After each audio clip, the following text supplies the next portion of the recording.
La Terre, une planète de 4,5 milliards d'années en perpétuelle évolution. Avec ses continents qui se déplacent et s'entrechoquent, ses volcans en éruption, ses glaciers qui grandissent et rapetissent. Les multiples reliefs de la croûte terrestre sont fascinants. Et ils recèlent d'incroyables mystères géologiques. Dans cet épisode, nous partons à la découverte du Krakatoa, l'un des volcans les plus meurtriers du monde. Il y a plus de 100 ans, il entre en éruption avec une telle fureur dévastatrice qu'il disparaît littéralement de la surface de la Terre. Dans le même temps, il émet le son le plus puissant jamais entendu de mémoire d'homme. Et tue plus de 36 000 personnes. Aujourd'hui, le monstre est de retour. Les géologues surveillent ce volcan qui grandit à une vitesse phénoménale. Ils étudient les éventuels signes annonciateurs d'une nouvelle explosion cataclysmique du Krakatoa et tentent d'en prévoir la date, le cas échéant. Les réponses qu'ils trouvent à l'intérieur des pierres les aident à reconstituer le gigantesque puzzle de la création de la Terre.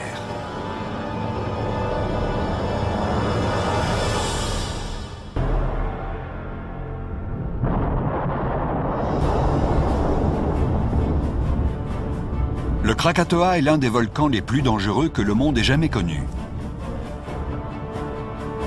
Lors de son explosion en 1883, la déflagration a été entendue sur près de 10% de la surface de la Terre.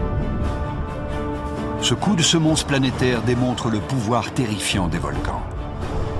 Le lieu de cette éruption monstrueuse se situe entre les îles indonésiennes de Java et de Sumatra, dans le détroit de la Sonde.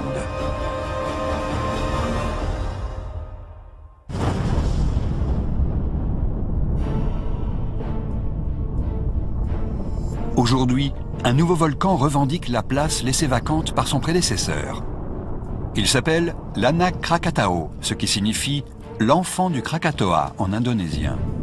Il traverse actuellement une nouvelle phase, extrêmement dangereuse. Le professeur Charles Mandeville se rend sur place pour voir si l'enfant risque un jour de devenir aussi meurtrier que son aîné. Il veut savoir si l'histoire est sur le point de se répéter. Les risques sont élevés.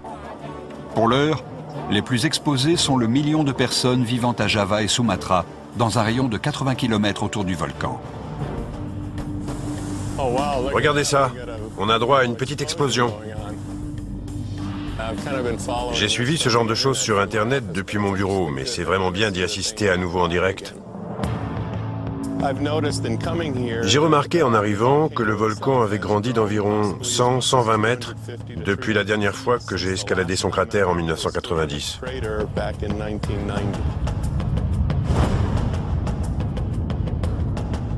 L'Anak Krakatau, qui grandit de 4 mètres par an, a atteint déjà 320 mètres.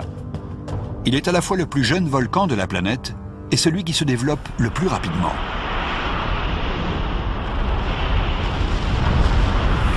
Ce document remarquable montre sa naissance explosive en juin 1927, quand il a transpercé le plancher océanique pour émerger des profondeurs. Sa croissance rapide montre clairement que ce nouveau volcan est extrêmement actif. Mais sera-t-il aussi dangereux que son aîné ?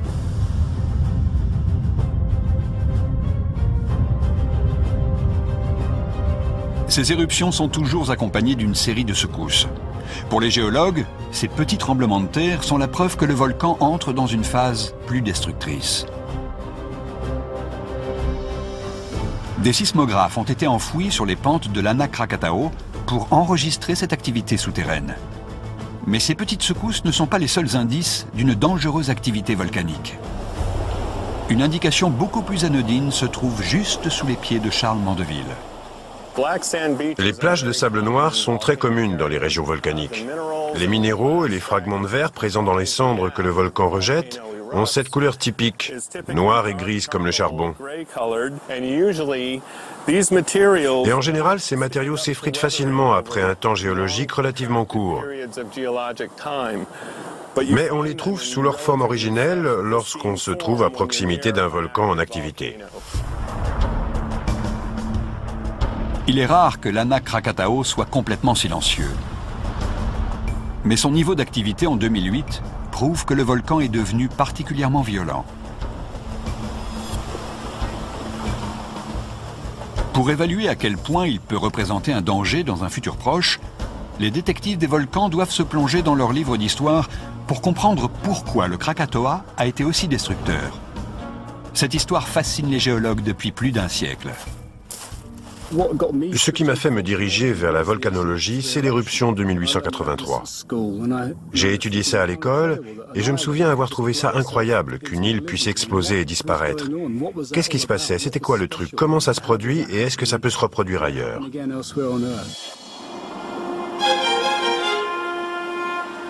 Avant d'exploser en 1883, Krakatoa était une île déserte surplombée de 3 pics déchiquetés, recouverts d'une végétation luxuriante.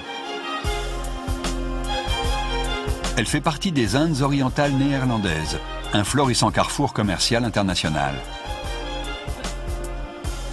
Les richesses minérales et les épices d'Indonésie attirent de nombreux marchands, journalistes et géologues occidentaux. Leurs récits sont autant de témoignages précieux de ce qui s'est passé avant et pendant l'éruption meurtrière et traumatisante de Krakatoa. Rien n'indique alors une quelconque activité volcanique et personne n'en a le souvenir. Personne ne se doute que Krakatoa est sur le point d'exploser. Sous ces airs tranquilles et verdoyants, Krakatoa est une véritable bombe à retardement. La première chose qui aurait pu alerter les autochtones, ce sont les tremblements de terre et les secousses du mois de mai 1883.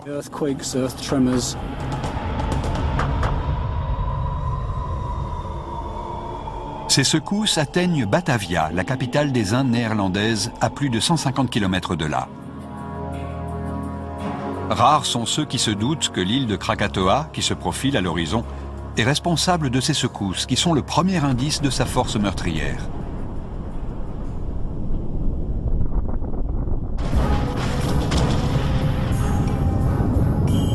C'est alors que le 20 mai 1883, Krakatoa signale qu'elle n'est pas simplement une île. L'un des sommets de Krakatoa explose avec une violence extrême, projetant dans les airs un panache de cendres de centaines de mètres de haut.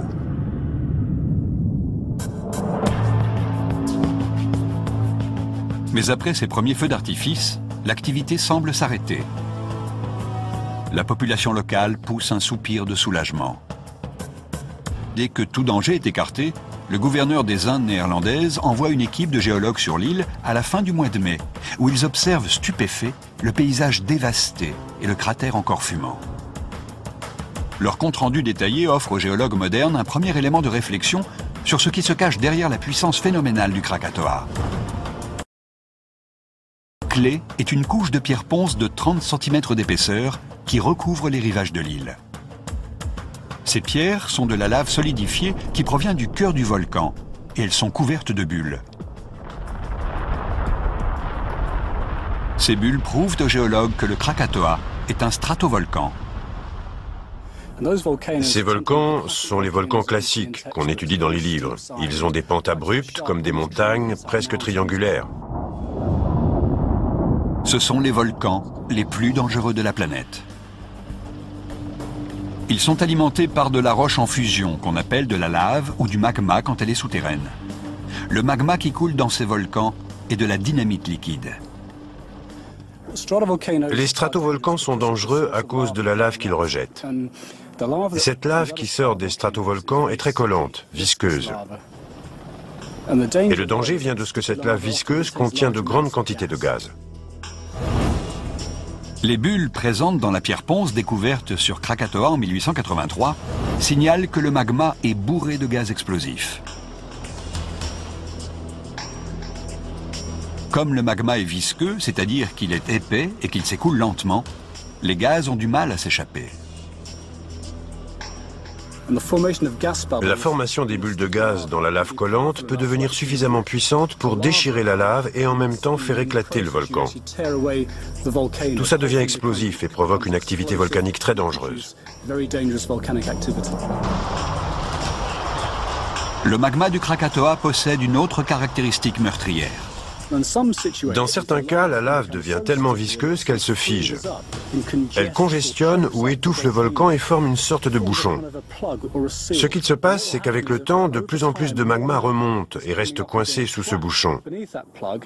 Arrive alors un moment où la pression est tellement importante, il y a tellement de magma qui cherche à sortir, qu'il arrache le bouchon et ça peut produire une nouvelle éruption volcanique dramatique.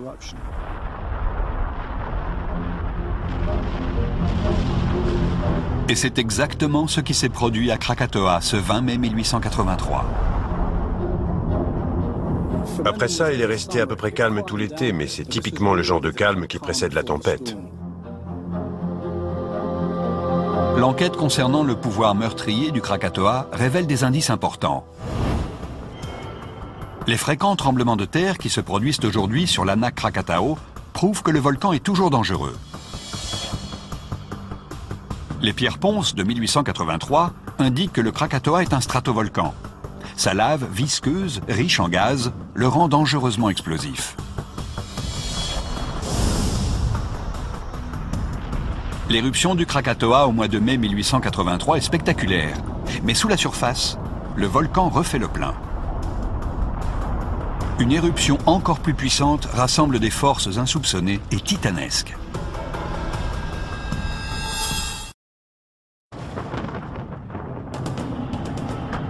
L'Anak Krakatao est l'un des volcans du monde qui se développe le plus vite. Les géologues étudient la menace qu'il représente pour la région. Ils se tournent vers le passé pour comprendre pourquoi son aîné a été aussi destructeur. En 1883, exactement 100 jours après sa première éruption, Krakatoa révèle sa véritable nature. La phase finale de l'éruption débute à 13h06, le 26 août.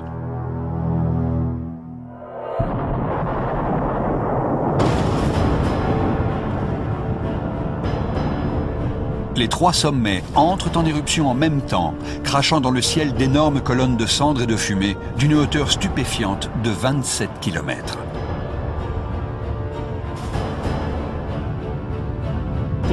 L'éruption du Krakatoa est l'une des plus grandes manifestations volcaniques des siècles passés. Et pour ceux qui y ont assisté, c'était comme observer en direct le début de la fin du monde. La puissance de cette éruption est immense, semblable à celle d'un avion à réaction géant qui décolle vers le ciel. L'air est rapidement saturé de tonnes de cendres noires et épaisses qui masquent le soleil.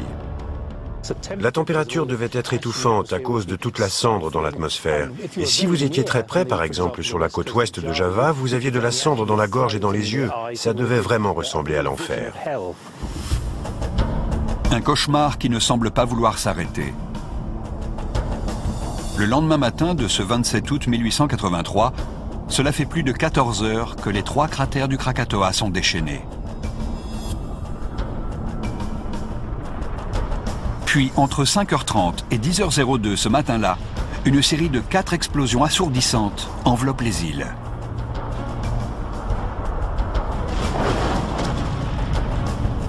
Le bruit est si fort qu'il est perceptible à plus de 3000 km dans le désert australien des environs de Perth. La troisième explosion est considérée comme le son le plus puissant de l'histoire.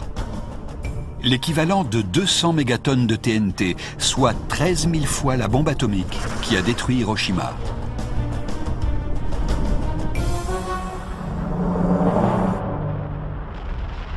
Qu'est-ce qui a provoqué cette explosion terrifiante? La chasse aux indices conduit le géologue Charles Mandeville vers l'île déchiquetée de Rakata. Cette île minuscule est en fait une partie du jadis puissant Krakatoa.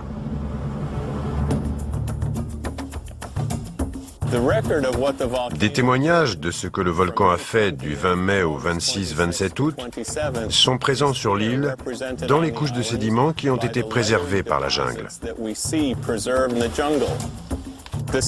C'est une vraie mine d'or pour un volcanologue qui cherche à reconstituer les événements qui se sont déroulés ici, parce que chacun de ces sédiments nous apporte une indication particulière sur ce que faisait le volcan.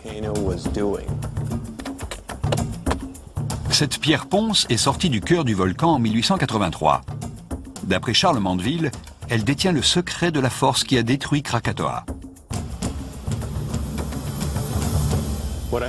Ce que je tiens dans la main est une pierre ponce striée, ce qui signifie que deux magmas se sont mélangés dans la cheminée du Krakatoa lors de l'éruption de 1883. Les stries révèlent la présence de deux types de magma à l'intérieur du Krakatoa. La bande la plus claire représente le magma le moins chaud, le plus chargé en gaz. Il est présent dans la première éruption, au mois de mai. Cette éruption n'a que partiellement vidé la chambre magmatique. Au mois d'août, le vide est comblé par le fond, avec du magma sombre, extrêmement chaud. En se mélangeant, les deux magmas produisent un cocktail détonnant. La chaleur intense du magma sombre provoque la dilatation des gaz présents dans le magma clair. La chambre magmatique où ce mélange s'est formé a alors été soumise à une pression considérable, supérieure à la résistance du bouchon de roche qui la recouvrait. Et dans ce cas-là, le magma peut remonter vers la surface très rapidement.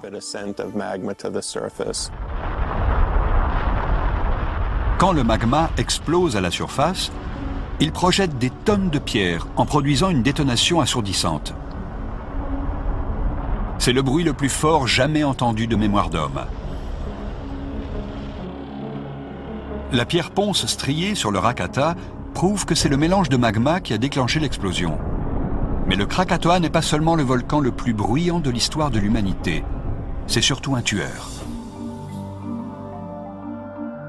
Krakatoa n'étant pas une île habitée, les premières victimes du volcan se trouvent à Ketimbang, un village de la côte ouest de Sumatra.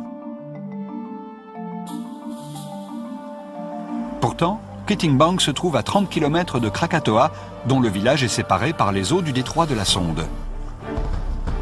Comment ces personnes ont-elles pu être frappées par les cendres mortelles du volcan? C'est un mystère.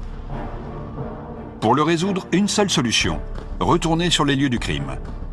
Rakata et ses imposantes falaises blanches. Elles semblent appartenir à un paysage très ancien. Mais ces à-pics de 60 mètres se sont formés en l'espace de quelques heures. Ce sont les restes d'un formidable torrent de gaz brûlant et de roches, un phénomène terrifiant appelé coulée pyroclastique. Les coulées pyroclastiques se déplacent tellement rapidement qu'on ne peut pas leur échapper. Et puis elles sont brûlantes, plusieurs centaines de degrés. Et si vous êtes pris au milieu de l'une d'elles, vous êtes instantanément réduit en cendres. Les victimes les plus célèbres des coulées pyroclastiques sont probablement les habitants de Pompéi, la colonie romaine qui a été ravagée par l'éruption du Vésuve en l'an 79 de notre ère.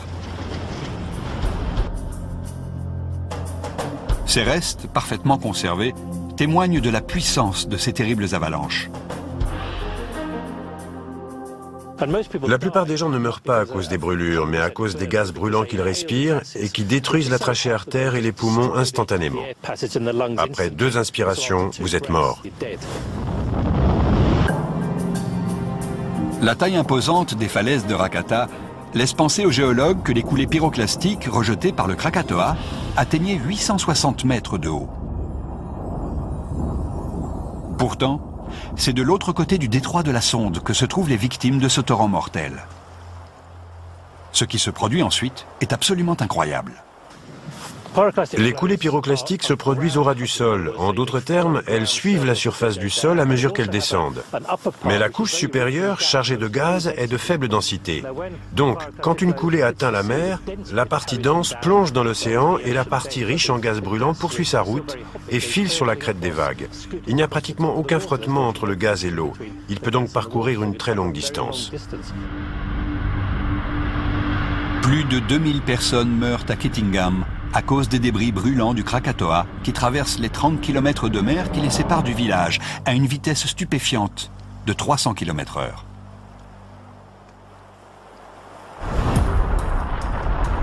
L'enquête menée sur le volcan révèle la puissance extraordinaire de la force qui a détruit l'île. Des pierres ponces striées sont la preuve que c'est un mélange de magma qui a provoqué l'explosion phénoménale. Des falaises de 60 mètres de haut sur l'île de Rakata témoignent du passage d'une imposante coulée pyroclastique, suffisamment importante pour traverser l'océan et provoquer les premières victimes du volcan. Mais des comptes rendus récents indiquent que la plupart des victimes du Krakatoa n'ont pas été tuées par ces avalanches incandescentes, mais par un phénomène naturel tout aussi dévastateur.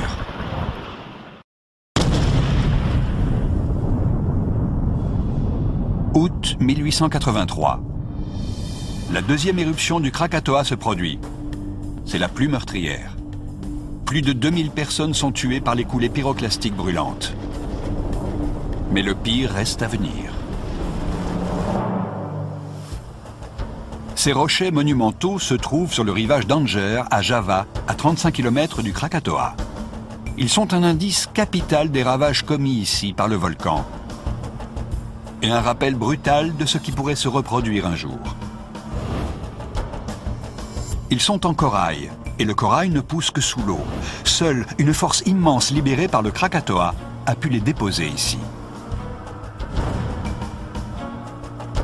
Ces briques cassées sont une autre pièce du puzzle.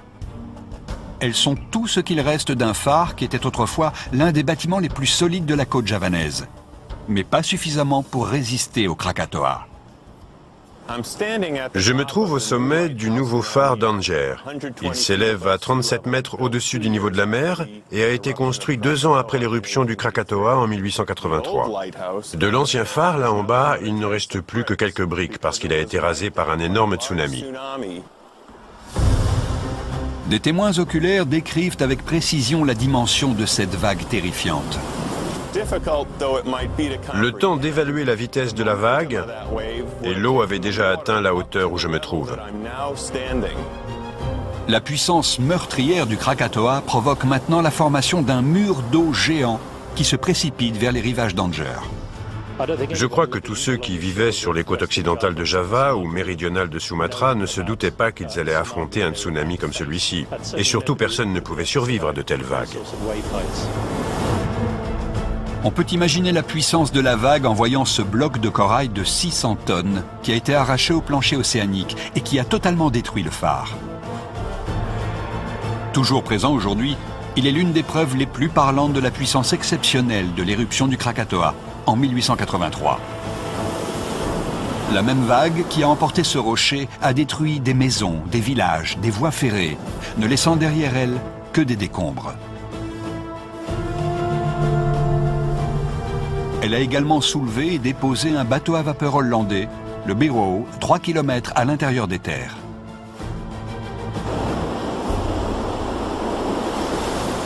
Ce tsunami gigantesque a provoqué la mort de plus de 34 000 personnes. Il est tout à fait possible que ces gens qui vivaient dans les villages à l'ouest de Java et au sud de Sumatra se disaient « Le volcan est là-bas, c'est une île, on ne craint rien ». Mais bien sûr, l'éruption a provoqué le tsunami, ce qui signifie que l'eau qui bordait le volcan a été déplacée jusque chez eux. Et ce sentiment de sécurité était malheureusement mal fondé. Pour les enquêteurs d'aujourd'hui, la question est de comprendre comment le feu et l'eau ont pu rayer de la carte une région tout entière.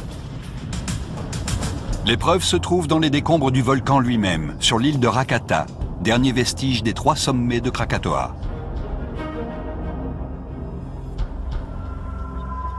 Sa paroi abrupte raconte aux volcanologues les derniers instants du volcan. Quand vous avez une très grosse éruption volcanique, beaucoup de magma s'échappe. Il ne reste plus qu'un trou, et le sommet s'écroule dans ce trou, et on appelle ce qui reste un cratère. Le Krakatoa a rejeté une telle quantité de magma et de roches qu'il ne peut plus rester debout. Si l'on retire l'eau, on peut voir comment il s'est effondré et a formé un immense cratère.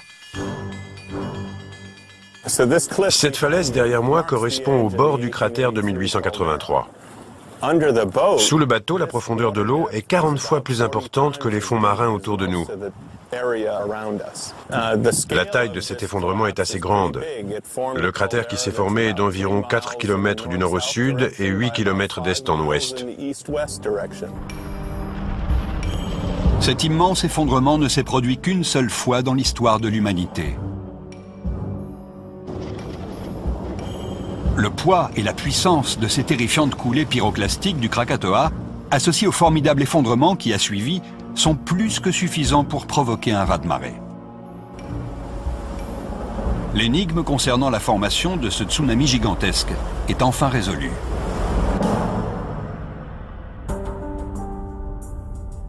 Quand la fumée se dissipe et que l'océan retrouve son calme après l'éruption la plus dévastatrice de l'histoire, l'île de Krakatoa a disparu. En tout, la catastrophe a tué 36 417 hommes, femmes et enfants. C'était sans aucun doute l'un des volcans les plus dangereux du monde.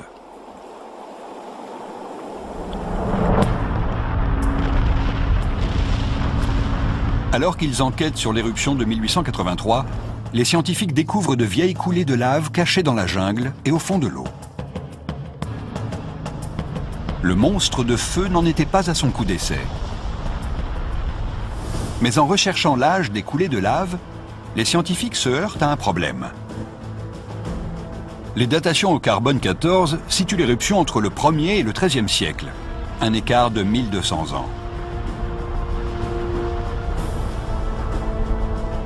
Ils ont besoin de plus d'informations pour faire la lumière sur une éventuelle nouvelle menace du volcan et pour aider les centaines de milliers de personnes qui vivent dans la région.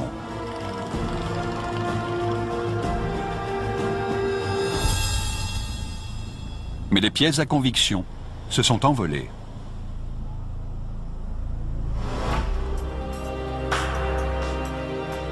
À des milliers de kilomètres de la chaleur étouffante de l'Indonésie, les étendues gelées de l'Antarctique, des scientifiques ont découvert une preuve capitale du passé explosif du Krakatoa. Les carottes de glace sont des cylindres de glace que nous prélevons dans les calottes glaciaires au Groenland et en Antarctique. Tout ce qui vient des océans environnants atterrit en Antarctique, où l'on retrouve leurs traces dans la glace. On pourrait penser trouver de la poussière et des cendres de volcans, mais en fait, très peu d'éléments venus des volcans d'Indonésie arrivent en Antarctique.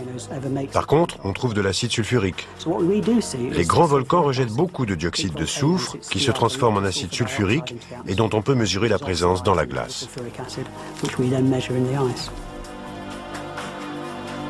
L'acide sulfurique ne se voit pas à l'œil nu dans les carottes de glace. Il ne peut être détecté qu'au laboratoire du Centre de recherche britannique sur l'Antarctique, où les échantillons sont conservés à une température constante de moins 25 degrés. Voici donc une carotte de l'Antarctique. Cet échantillon provient de l'île de Ross. Cette glace a environ 10 000 ans. Là, on mesure les signaux volcaniques. Et ce qu'on voit, ce sont des pulsions électriques provoquées par l'acide sulfurique des volcans. On peut donc voir très rapidement tous les signaux volcaniques le long de la carotte.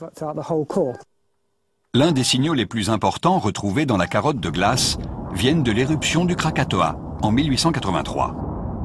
Ce qu'on voit de l'éruption de 1883, ça n'en est pas la cendre, mais un énorme pic d'acide sulfurique.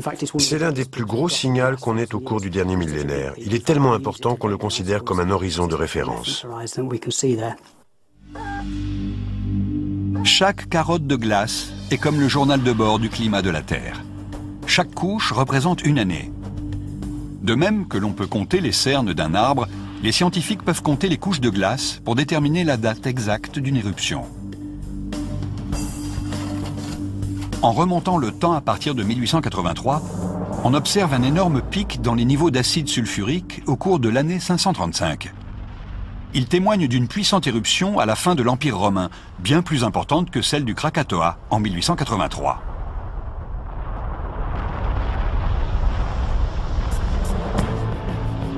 On commence à se dire qu'il y a effectivement eu une énorme éruption volcanique en 535. On pense qu'il s'agit d'une des plus grosses éruptions à cause de la quantité d'acide sulfurique libérée dans l'atmosphère. Les carottes de glace nous en apprennent beaucoup sur ce volcan mystérieux. Son éruption est tellement importante qu'elle a un impact planétaire. La date à laquelle elle se produit correspond exactement à l'époque des coulées de lave sur le Rakata. S'agit-il du Krakatoa ? Les preuves semblent correspondre. S'il s'agit de la même éruption, cela signifie que le Krakatoa a un passé criminel beaucoup plus ancien. et potentiellement un futur encore plus meurtrier. Il est difficile de dire si ça vient du Krakatoa. On en retrouve en Antarctique et au Groenland, donc on peut dire que c'est probablement sur une latitude intermédiaire, aux alentours de l'équateur. C'est possible, mais on ne peut pas le localiser pour l'instant. Malgré les incertitudes, il ne fait aucun doute que le Krakatoa est doté d'une force destructrice phénoménale. Les falaises de Rakata indiquent que le Krakatoa s'est effondré pour former un cratère gigantesque qui a provoqué un tsunami meurtrier. Des forages effectués dans l'Antarctique suggèrent que le Krakatoa a sans doute explosé avant 1883 avec plus de violence encore. Pour découvrir ce qui a créé le Krakatoa de 1883, mais également l'Anak Krakatau actuel, les scientifiques vont devoir accomplir un voyage dans le temps de 2 millions d'années.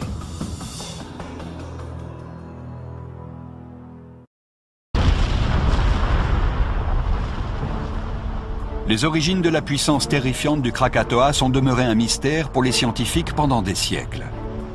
L'une des clés de ce mystère, c'est sa situation. L'Indonésie possède plus de volcans que n'importe quel autre endroit de la Terre. L'Indonésie, c'est une aubaine pour les volcanologues parce que les traces d'une activité volcanique vieille de plusieurs millions d'années sont disponibles, faciles à observer et à étudier. C'est peut-être incroyable, mais il y a 21 montagnes de feu sur la seule île de Java, un territoire grand comme 4 fois la Bretagne. Le parc national de Tengger Bromo, à l'est de Java, est l'une des zones volcaniques les plus actives de Java. Quand on regarde un paysage comme celui-ci, on se sent humble, parce qu'on se dit qu'il existe des forces actives beaucoup plus importantes que celles produites par l'homme. Mais pourquoi y a-t-il une telle concentration de volcans sur un territoire aussi petit? Personne n'est en mesure de l'expliquer. Une découverte majeure concerne la position de l'Indonésie à proximité de la célèbre ceinture de feu, une chaîne volcanique qui fait le tour de l'océan Pacifique. Dans les années 1950, le géologue américain Harry Hess entreprend des recherches sur une théorie d'avant-garde, l'étalement des fonds océaniques. Elle conduit au fondement de la tectonique des plaques. Le concept de la tectonique des plaques repose sur l'idée que notre planète n'est pas une sphère parfaite et lisse. Elle est composée de 8 plaques principales qui s'entrechoquent. Elles sont animées par de la chaleur qui remonte du noyau terrestre.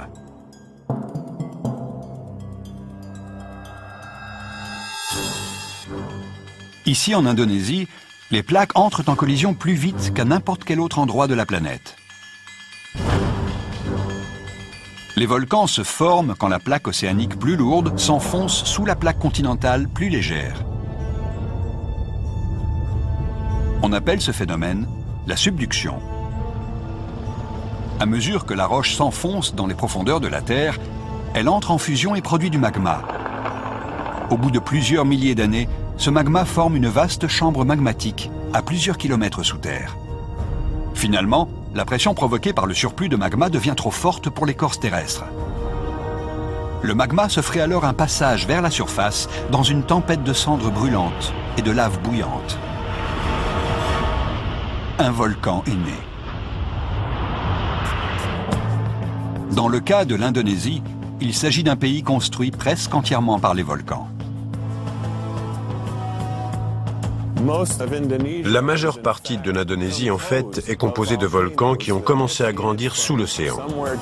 Ils ont ensuite atteint la surface de l'eau, ils ont formé des îles qui, en grandissant, ont fusionné et créé des masses terrestres plus vastes qui forment aujourd'hui l'Indonésie.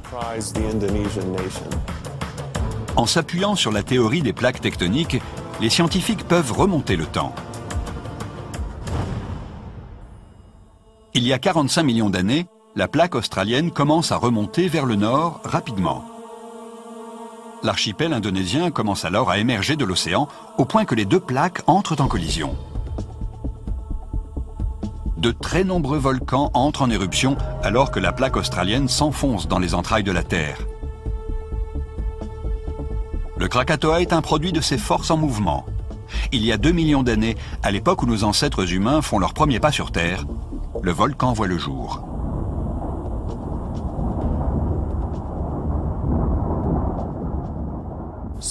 Dans le détroit indonésien de la Sonde, il se produit cette activité intense à 120-130 km de profondeur. Et il était inévitable qu'un volcan comme le Krakatoa non seulement voit le jour, mais provoque aussi une éruption catastrophique. Mais la raison pour laquelle le Krakatoa est devenu beaucoup plus dangereux que les centaines d'autres volcans d'Indonésie n'a été découverte qu'en 1988.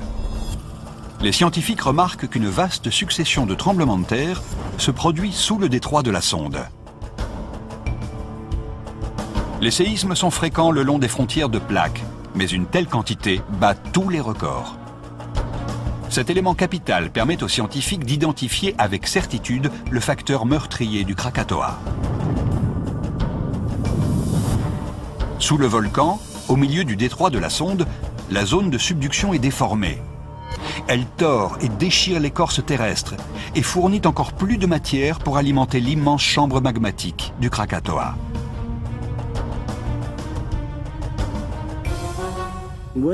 Quand vous avez des nœuds comme ça, deux choses peuvent se produire.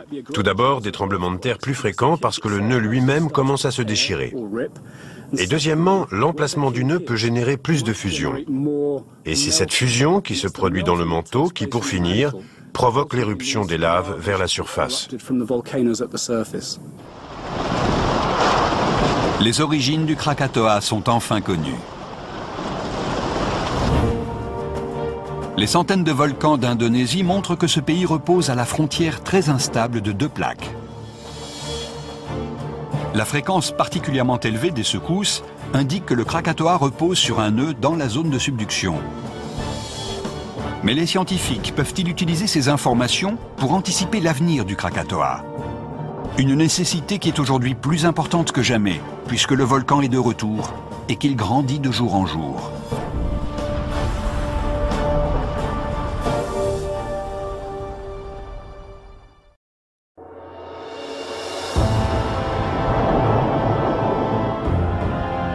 Voici tout ce qu'il reste aujourd'hui de ces îles ravagées par l'éruption du Krakatoa en 1883.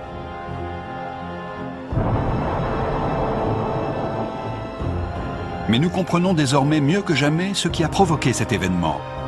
Car dans le détroit de la Sonde, une nouvelle menace se profile. Le Krakatoa est de retour sous la forme de l'Anak Krakatau, l'enfant du Krakatoa en indonésien. Et cet enfant est devenu un adolescent colérique.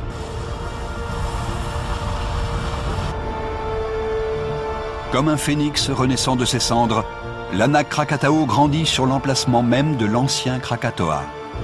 Ce qui signifie pour les scientifiques qu'il est alimenté par la même chambre magmatique située très loin sous le détroit de la Sonde.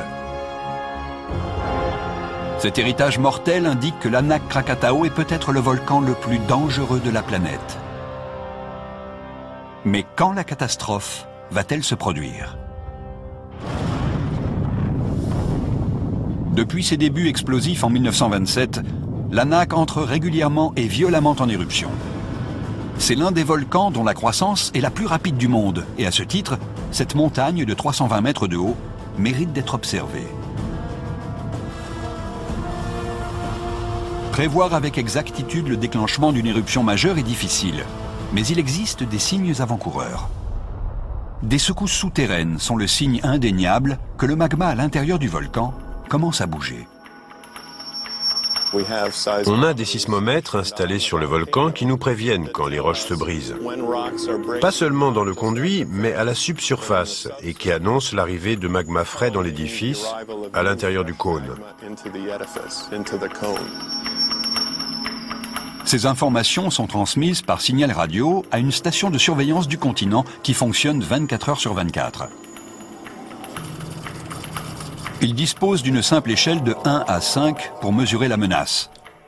Le moindre signal au-dessus de 3 et il déclenche l'alerte rouge. En ce moment, le sismomètre oscille vers la zone critique, le niveau 3.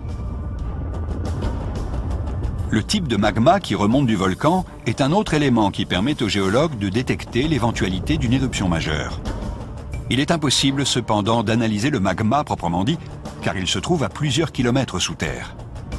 Une seule solution, regarder ce qui est rejeté par le volcan. Des bombes volcaniques. J'ai la main sur une bombe volcanique composée d'andésite basaltique qui a sans doute été projetée d'un conduit situé à plus d'1 kilomètre d'ici. Vous imaginez bien qu'il vaut mieux ne pas recevoir ce genre de choses sur la tête. Certaines d'entre elles ont la taille d'un réfrigérateur ou d'une télévision, ce qui les rend encore plus dangereux, surtout quand ils sont projetés à la vitesse de 190 km/h.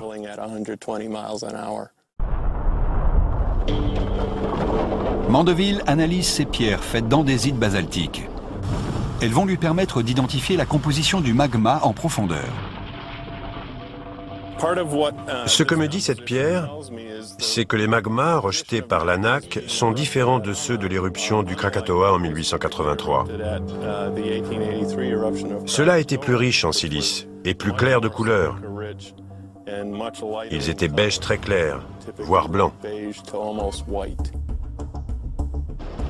Plus il y a de silice dans le magma, plus il est visqueux ou collant.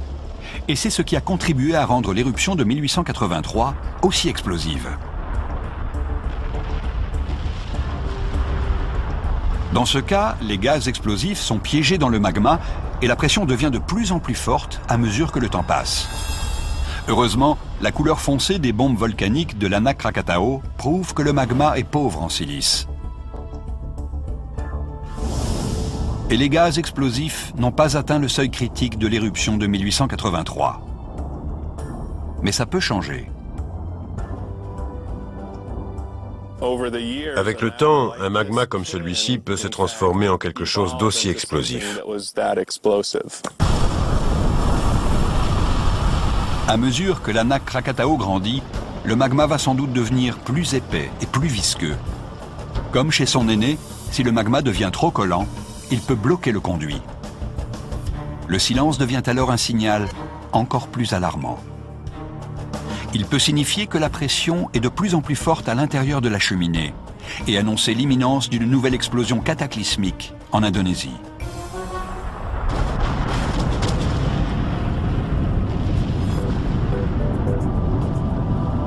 Plus de 100 ans d'enquête sur le Krakatoa ont permis de percer les secrets de son passé. Ils fournissent aux scientifiques les preuves que l'Anak Krakatau est en train de suivre la même trajectoire que son ancêtre. Les pierres ponces de l'éruption de 1883 suggèrent que le Krakatoa était un stratovolcan meurtrier.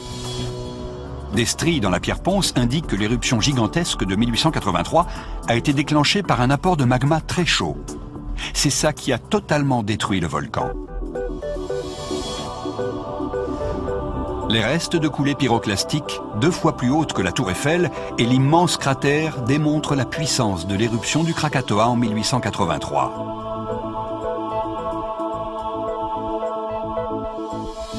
Mais le plus inquiétant, c'est la position de l'Anak Krakatau à proximité de la ceinture de feu, juste au-dessus d'un nœud dans la zone de subduction qui signifie qu'une nouvelle éruption d'envergure est inévitable. Une grande partie de l'activité de l'Anak Krakatau qu'on observe aujourd'hui est presque le prolongement de l'activité volcanique qui s'est produite en 1883. On pourrait avoir une nouvelle éruption ici de la même importance que l'éruption du Krakatoa en 1883. L'éruption du Krakatoa en 1883 est peut-être la plus célèbre, mais c'est une certitude géologique. Ce ne sera pas la dernière. Le Krakatoa ne cesse de grandir à nouveau. C'est la preuve incontestable que la Terre ne se repose jamais.